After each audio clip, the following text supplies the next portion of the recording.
Ever felt like your gig was about to get gigged? Well, the Biden administration might just be the one pulling the trigger. They've issued a new rule that could curb gig work and contracting. Now, this is like trying to squash a balloon. It just pops out somewhere else. It's a move that could potentially shake up the economy and impact many young professionals who rely on gig work. So it's kind of like telling a cat to bark or expecting a fish to climb a tree. If you're a gig worker, now might be the time to start considering a fallback plan. Or, just keep doing what you're doing and hope for the best. It's worked for the economy so far, right? Remember that time when your friend pranked you by posting on your social media? Well, the SEC just got a taste of that, but with a bit more bite. Imagine this. You're scrolling through your feed when suddenly you spot a post from the U.S. Securities and Exchange Commission announcing approval for spot Bitcoin ETFs. You're thrilled, maybe even considering a spontaneous investment spree, right? Well, hold your horses because that post turned out to be as real as a $3 bill. Yes, you heard it right. The SEC's social media was compromised, and this fake news made a brief but memorable appearance.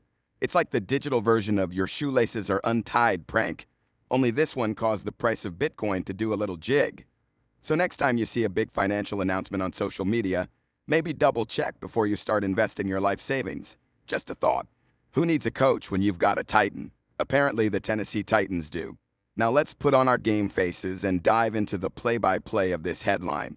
Recently, the Titans said game over to their head coach, Mike Vrabel, after 6 seasons. It's like watching your favorite contestant getting voted off a reality TV show, isn't it? Under Vrabel's leadership, the Titans scored a record of 56 wins and 48 losses. But alas, all good things must come to an end. This past season, the Titans unfortunately didn't quite live up to their name, finishing with a score of 6 wins and 11 losses. Talk about a plot twist. Amy Adams Strunk, the Titans' controlling owner, expressed gratitude for Vrabel's contributions, but highlighted the need for a fresh perspective on the field. It's like the halftime show during the Super Bowl, folks. Out with the old, in with the new. So, Titans fans, brace yourselves for a new era. And remember, there's no I in team, but there is one in Titan. Coincidence? I think not. Scene script. From AI chips in cars to a blood shortage, it seems like there's a lot going on these days. But hey, at least we're not bored, right? Picture this. Intel, the tech giant we all know and love, is challenging the likes of Nvidia and Qualcomm in a high-stakes race. But this isn't a sprint or a marathon, folks. It's a race to the future of automobiles. Intel's new plan? They're launching AI-enabled chips for cars. Yeah, that's right. Cars are getting smarter, and soon, they might just start arguing with us about the fastest route to the grocery store.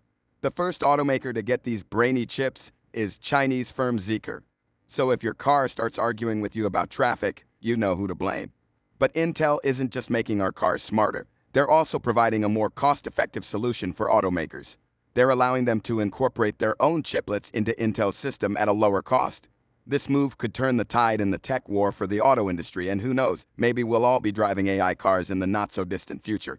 Switching gears slightly, let's talk about something a bit more serious. The United States is currently experiencing a severe blood shortage. Now I know what you're thinking.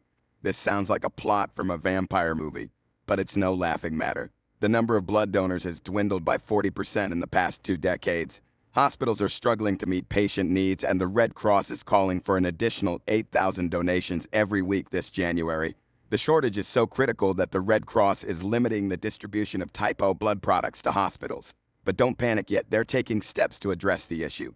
They've implemented a more inclusive risk-based assessment to allow more people, including gay men, to donate blood.